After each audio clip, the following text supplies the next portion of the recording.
All right, so switching to the defensive side then, man. I feel like it's a two. I'm sorry, I'm just boring monster, today. I'm boring today. But you got to give us the top 3 either way. So I will do top 3 again. I like top 3, so that way boring-ish, but you still got to come.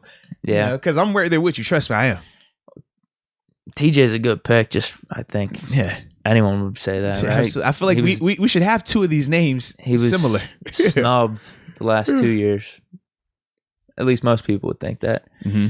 Even though, I don't know, Stephon Gilmore was a pretty damn good season. Aaron Donald last year. If anything, he should have got it last season because his stats were just straight up better. And I didn't think there was a clear-cut guy. And he hadn't won it. Yeah. So I thought TJ had a really good shot, even though I thought his 2019 season was better. Like, he had way more impact in 2019. Is what it is. So he's obviously a candidate. We could all agree with that. Donald's always going to be in the mix, dude. Okay. He's a beast. The last pick. This is the spicy one right here. It definitely is. Do you want me to read some of the names that are coming in right now? Or you want to stay? I don't know why I'm thinking Jalen Ramsey a little bit. I just think he could really ball out. All right. It'd be like a Stephon Gilmore type of season. Yeah. But go ahead. Yeah, let's look at these names. So some of the names I'm seeing: Myles Garrett, Nick Bosa is another one. Obviously, you have Xavier Howard, who led the league. We had 10 interceptions last year. He's had, I think it's. If he wasn't in the mix last year, he ain't going to be in the mix again. Well, he was in the mix last year. He was. They were talking about him. Yeah, they were. But it was just everybody assumed it was TJ or Donalds to win just because of how they were. Myles Garrett's a good call. The problem with him has Chase Young is another name that people are bringing up. Yeah, Myles Garrett. The problem with them is just missing games these past couple of years because he was on that pace. He was being talked about. He definitely was, middle of the season, week 8, 9, 10. Because he had 10 sacks by like week 8 the 1 year. Was that the Mason year? Yeah. Yeah, because it was just like, yo, I think he was 10 for 10. Like he played 10 games, he had 10 sacks. Which is like crazy. And then, he got, self-inflicted, but either way, he wasn't out there. Yeah, Myles Garrett's definitely a good call. Yeah. And with Cleveland, they're going to, oh my gosh, they're going to get a ton of hype, even more so, which helps him. That definitely helps. Because you're going to need that you're going to need that notoriety. You need primetime games. They got the quarterback that people are going to be talking about. They got the receivers. They got names.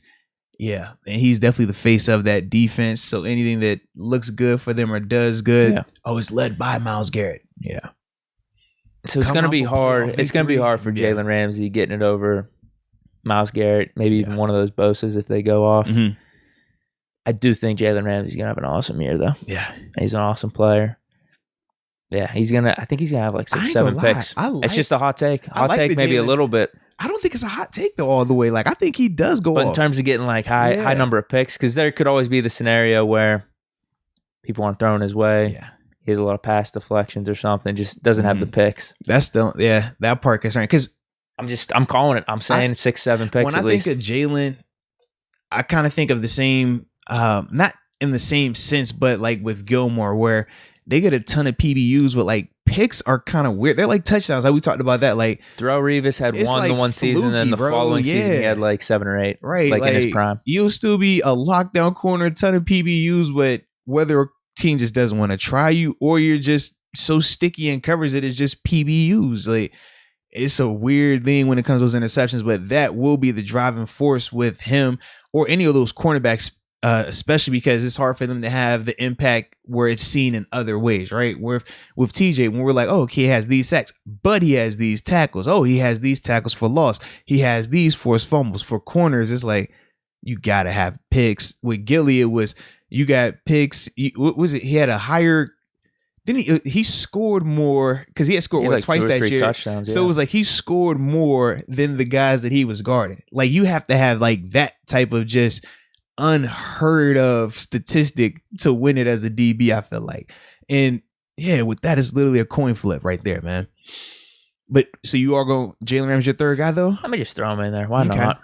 It's kind of a bold take because going back to like offensive player of the year, it's almost like saying I'm calling the receiver to win or I'm calling the running back to win versus, although it was 50-50 over these past like 5 or 6 seasons, I think it's more rare for a cornerback, or it might be tougher just because it's so much predicated on the interceptions like that. Whereas these edge rushers, it's like they're all going to get double digits as long as they're healthy. Always in there. Yeah. Yeah, with cornerbacks. And you have way more control of getting a sack than you do over getting an interception. Yeah, that's what I'm saying. But I just think he's going to have an awesome year. So, yeah, I'm going to throw him in my top 3. Yeah. All right. So, for me, man, obviously my top 2, you can do whatever order you want. TJ Watt, Aaron Donald. Man, I think that those 2 are the front runners for it. And honestly, right now, I am leaning slightly more towards Donald just because of this preseason stuff right here. I just need to see, right? Because if you start slow or you miss time because of whatever, good call. That is going to kill you in that race with Donald, because number one with Donald, he's always available and his productivity is pretty much consistent throughout. So you don't really give yourself a chance if you give him a 2 or 3 game head start. So that's the only thing I'm concerned about with TJ just right now. But those 2 are my top 2 guys. From there, though, man, I like the Jalen pick. Gilly, he's out of it because he's going to start the season on PUP. You can't miss that many games and expect to be in that conversation. Nope. Xavier Howard, I do like him a lot still. But once again, those interception numbers, that's hard to mimic. It's hard to replicate that because everything, I mean, you're talking tips. You're talking, I happened to be in zone coverage and I got a chance to break on this ball. Everything has to go right, man. I just don't see that happening like that again. I can see like Marlon Humphrey kind of being like a sleeper pick even. Nah, but the guy I want to go with, man, I stayed away from all off season. I didn't want to go on that train because he'd hurt my heart 2 years in a row now. I was high on when he came here as a rookie out of Florida State and set the league on fire and was literally the best safety in the league when he came in this thing. And my man is back healthy. I saw a couple of clips from him where he takes an interception right out my man George Kittle's hand in their little practice when they were joint practicing, took it to the crib. He's been looking phenomenal. Physically, he looks healthy.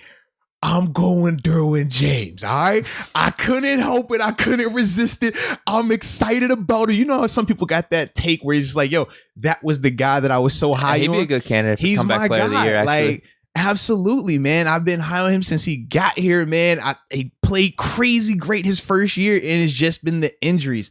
2 unfortunate injuries where they happen to be season ending, which is unheard of to go back to back like that. But for me, I'm like, if this dude is healthy, he is that type of player. He could play in the run. He can cover. He can create splash turnovers, man. I love Derwin James, man. Like, even before it was Minka, for me, I vote Derwin. Like, that's been my guy, man. So, yeah, if he's healthy, dude, that's the guy. But he has to stay healthy. I mean, bringing up Minka. He has to stay healthy, man. Minka's a good candidate, too. I put him in the top 10. Yeah, absolutely. Oh, top 10 for a fact. At one point last year, it seemed like TJ was the front runner, at least coming out of the Steelers. But I remember you brought it up. It's like, some people are talking about Minka for defensive player of the year because he might have got that pick against the Cowboys. And you started looking at his numbers a little bit. If he would have kept it up those last few weeks in the season, he may have been in the mix. He needs like a pick 6, maybe like 6 interceptions total. Because he ended up with what, 4? How many he ended up with last year?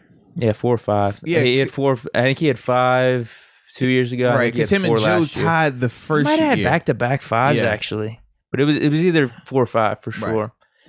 So you just do that, increase your interception totals by 1 or 2, get a pick 6 for a touchdown.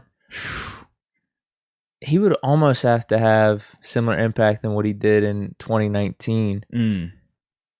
What would benefit him now is he has more recognition to his name. Yes. The 2019 season was nuts because he had the forced fumbles, the picks, and the timely even fumble recoveries. You think of the Colts pick 6. You think of when he first got here and we played San Fran, like the hype around it. And every moment he had a response for that. Whereas last year he balled out, but we had to wait till almost Cleveland for us to really feel his impact when he had the pick 6 on Baker. It took that for us to be like, okay, but we also knew that teams were avoiding him just based on how they were playing him and stuff like that. But if he gets a couple of those plays, because that's the difference, right? As a secondary player, you got to get interceptions, but you also have to get a touchdown. You got to touch that paint somehow, some way. The guys that typically win it on defense, they've done it on multiple occasions like that. But Minka is more than capable of that. Absolutely, he's more than capable. Yeah, he actually might be a better candidate than Jalen Ramsey. That. He might have a better chance. I do like that. I just think Ramsey's going off. I feel like Ramsey will get more opportunities.